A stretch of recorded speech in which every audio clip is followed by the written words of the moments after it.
Friends, welcome back to Chibithi's eternity. నేను మీ చిబితి. ఈరోజు మనం ఎగ్ ఫ్రైడ్ రైస్ చేసుకుంటున్నామండి. అందుకోసం మనం స్టవ్ మీద బాండి పెట్టుకొని దాంట్లో మనం ఆయిల్ పోసి హై ఫ్లేమ్ మీద ఆయిల్ని కాగనివ్వాలండి. ఆయిల్ కాగిన తర్వాత దాన్ని మీడియం ఫ్లేమ్లో పెట్టుకొని ఉల్లిపాయలు పచ్చిమిరపకాయలు కట్ చేసుకున్నవి వేసుకోవాలి. అలాగే జీలకర్ర కరివేపాకు కూడా వేసుకోవాలండి.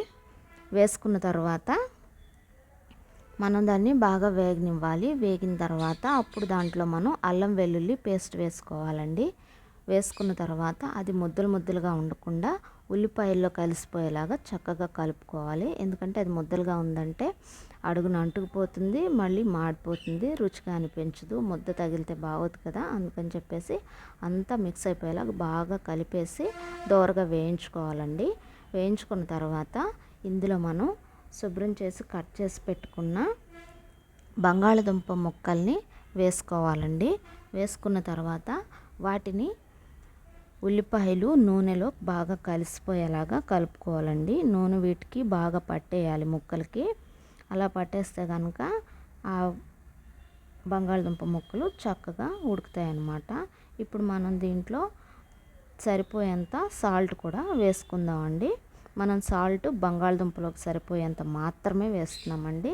సో అందుకని చెప్పేసి ఆ ముక్కలు ఎంత ఉంటే దానికి సరిపోయేంత మాత్రమే సాల్ట్ వేసుకోండి. సాల్ట్ వేసుకున్న తర్వాత ముక్కల్ని బాగా కలుపుకుంటూ ఉడకపెట్టుకుందామండి. అప్పుడప్పుడు కలుపుకుంటూ ఆ నూనెలోనే ఉడికించాలి. ఇలా ఉడికించితే కనుక అవి చక్కగా ఉడికిపోతాయి. మనం పెద్ద ముక్కలు ఏం కోయలేదు కాబట్టి త్వరగానే ఉడికిపోతాయి, ఎక్కువ టైం ఏమీ పట్టదు. సో ఇప్పుడు మనం ఇవి ఉడికిపోయాయండి. మనం ఇప్పుడు దీంట్లో టమాటో ముక్కల్ని కూడా వేసుకుందామండి. వేసుకున్న తర్వాత వాటిని కూడా బంగాళదుంప ముక్కల్లో కలిసిపోయేలాగా చక్కగా కలుపుకుందామండి. ఇలా కలుపుకోవటం వల్ల రెండు కూడా చక్కగా మిక్స్ అయిపోయి త్వరగా ఉడికిపోతాయి. మనకు ఆయిల్ ఉంది కాబట్టి ఈ ముక్కలు ఉడకటానికి మనకి ఎక్కువ టైం ఏం పట్టదు. సో అందుకని చెప్పేసి చిన్నగా తిప్పుకుంటూ కలుపుకోవాలి. ఇప్పుడు కలుపుకున్న తర్వాత మూత పెట్టేసి మనం 2 నిమిషాలు ఉడకపెట్టుకుందామండి. 2 నిమిషాలు ఉడకపెట్టేసుకుంటే ముక్కలన్నీ కూడా చక్కగా ఉడికిపోతాయి అన్నమాట. చూసారు కదండి, అన్నీ కూడా మొత్తం ఉడికిపోయాయి. ఇప్పుడు మనం దీంట్లో బీట్ చేసుకున్న ఎగ్ వేయాలండి.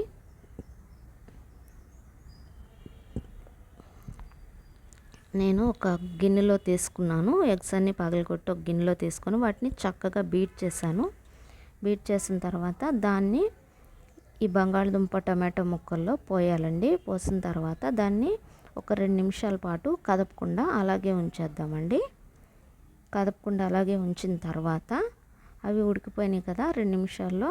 ఇప్పుడు మనం దీన్ని కలుపుకుందామండి. ఇలా కలుపుకోవటం వల్ల మనకి ముక్కలు అనేవి చక్కగా పెద్దవిగా కనిపిస్తాయి అన్నమాట. చూడటానికి చక్కగా బాగుంటుంది. సో అందుకని చెప్పేసి మనం వాటిని 2 నిమిషాలు అలా ఉడకబెట్టేసి తర్వాత చక్కగా కలుపుకుందామండి. ఇప్పుడు అంతా కూడా చక్కగా మిక్స్ అయిపోయింది. చూడండి, బంగాళదుంప ముక్కలు టమాటో ముక్కలు అన్నీ ఉడికిపోయాయి, ఎగ్ కూడా ఉడికిపోయింది. సో ఇప్పుడు మనం దీంట్లో మనం ముందుగా ఉడకబెట్టుకున్న అన్నం తీసుకొని దాన్ని ఇందులో వేయాలండి. అన్నం ఉడకబెట్టి దాన్ని కొంచెం సేపు చల్లారనివ్వాలి. చల్లారనిచ్చిన తర్వాత దాన్ని ఇప్పుడు మనం దీంట్లో వేసుకుంటున్నాం. బంగాళదుంప ముక్కలు టమాటో ముక్కలు అన్నిట్లో కలిసిపోయేలాగా అన్నాన్ని కొంచెం కొంచెంగా వేసుకుంటూ కలుపుకుందామండి. ఒకేసారి వేసేయొద్దు, ఎందుకంటే మిక్స్ అవ్వకపోవచ్చు. సో అందుకని చెప్పేసి కొంచెం కొంచెంగా వేసుకుంటూ చక్కగా అంతా కూడా కలుపుకోవాలండి. ఇది చాలా కలర్ఫుల్గా ఉంటుంది. చూస్తున్నారు కదా, టమాటో ముక్కలు బంగాళదుంప ముక్కలు చక్కగా కనిపిస్తున్నాయి, ఎగ్ కూడా కనిపిస్తుంది. దీన్ని బాగా మిక్స్ చేసుకుందామండి. మనం అన్నం వేసాం కాబట్టి మనం సైడ్స్ నుంచే తిప్పుకోవాలండి. లేదంటే అది ఆల్రెడీ ఉడికిపోయిన అన్నం కాబట్టి ఎలా పడితే అలా తిప్పేస్తే ముద్ద అయిపోతుంది. సో అందుకని సైడ్ నుంచి అలా చిన్నగా మిక్స్ చేసుకుందాము. అలాగే ఇప్పుడు మనం అన్నంలోకి సరిపోయేంత సాల్ట్ వేసుకోవాలండి. ఇందాక మనం బంగాళదుంప ముక్కల్లోకి సరిపోయేంత మాత్రమే సాల్ట్ వేసాము. ఇప్పుడు అన్నంలోకి సరిపోయేంత సాల్ట్ వేసుకోవాలి. వేసుకొని బాగా మిక్స్ చేసుకోవాలి. మిక్స్ చేసుకున్న తర్వాత దీంట్లో మసాలా పొడి వేసుకుంటున్నానండి. మసాలా పొడి అంతా వేసిన తర్వాత దాన్ని కూడా చక్కగా అన్నంలో కలిసిపోయేలాగా కలుపుకోవాలి. మొత్తం అంతా కూడా చక్కగా మిక్స్ అయిపోయేలాగా సైడ్స్ నుంచి అలాగా కలుపుకోవాలండి. ఇలా కలుపుకుంటే కనుక అన్నం అంతా కూడా చక్కగా మిక్స్ అవుతుంది. ఇప్పుడు మనం దీన్ని మూత పెట్టి 3 నుంచి 4 నిమిషాలు మనం లో ఫ్లేమ్ మీదే ఉడకపెట్టుకోవాలండి. లో ఫ్లేమ్ మీదే ఉడకపెట్టుకోవాలి. ఎందుకంటే ఆల్రెడీ అన్నీ కూడా కుక్ అయిపోయినాయి కాబట్టి మనం ఫ్లేమ్ పెట్టకూడదు. మనం వేసిన ఇప్పుడు మసాలాలు అవి ఉడకాలి కాబట్టి మనం లో ఫ్లేమ్ మీద మూత పెట్టి ఉడకబెట్టుకున్నాము. చూసారు కదండి, మనకి ఫ్రైడ్ రైస్ రెడీ అయిపోయింది.